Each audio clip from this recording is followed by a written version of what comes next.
Hey guys, okay, so I had to do a part 2 of this video because it took the maximum allowed amount of time that my screen thing will record. Anyway, okay, so we've opened our image here in Lightroom. I'm going to start here, right here with the little slider thing. I'll click that to bring up all of this.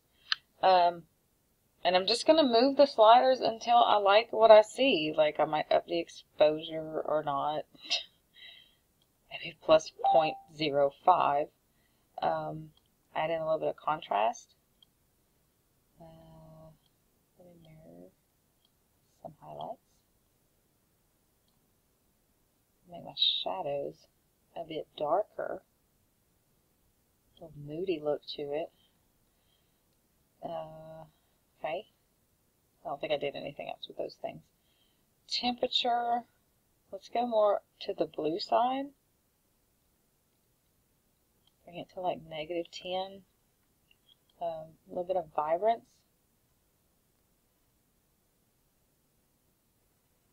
Just make the colors pop a little bit. I don't want to saturate it. The clarity is like a funny thing to me. I am very, very, very new to Lightroom. I just downloaded it probably a month ago, but I love it. I'm using it on everything now. But this clarity thing, it's kind of weird. I don't know what it is, but I like it. So we'll add a little bit. Go like plus 20. Might add in a vignette a little bit. If you go to this side, it makes it white. If you go to this side, it makes it black. Of course, I want black. I don't know that I would ever use a white vignette on anything. If anybody has examples, that'd be cool to see how it would look right, because I can't get it to look right. Okay, for the sharpening, for this detail stuff, I like to zoom in to see what I'm looking at. I might sharpen to about 20. And then this noise reduction is like my favorite slider button. Just do that. Just slide it over and it gives it this yummy blur. I love it. Just kind of takes away all the grain. And I think on the other one I did some of this color noise reduction. Drag it all the way and see what it does. Okay. Leave it right there. I don't really know what that did, if it did anything. Click it again to zoom it out. And there you go. That is, I think, pretty close to what we had before. Let me see if I can find the other one. Nope.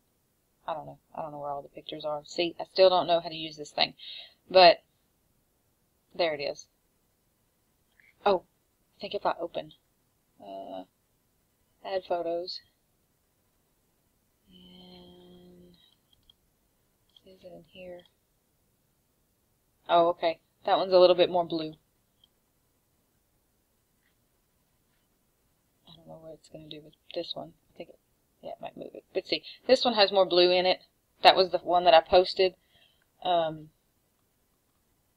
It didn't save the sliders that I had set.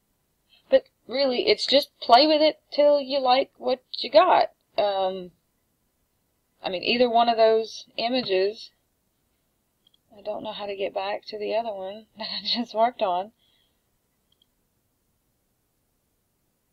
Yeah, there it is again. It's just to your preference. It's not anybody else's judgment. There you go. Now it's more blue, the way the other one was that I posted. Yeah. Just have fun with it. Have fun with these sliders. They're there for a reason. Move them all over the place, move them all around, and see what you come up with. Sorry, I'm a little bit long-winded, but there you go. That's how I did it. Took us probably about 20 minutes, maybe less, just because of my rambling. But I'm going to post these videos, and I hope you guys enjoy them. Hope you learned something. If you have a specific question on how to do something, absolutely ask me. Send it my way. I love to help do this kind of stuff because I have done this I have been in the photography world since I was 18 years old, and I am 36 now. So, what is that? 18 years I've been doing this. I was afraid of Photoshop when I first started out. Yeah, I was truly scared of it. I had gotten it, couldn't work it, put it aside for probably about 3 years, and then finally one day pulled it out and said to myself, I'm going to do this. And so I made myself learn. And I got on tutorials, and I've paid people for their tutorial videos. And I've learned a lot of stuff through the years. So any of that knowledge that I can pass on to you guys, I'm glad to help. Thank you guys for requesting it, and hope everybody has a great day. Thanks.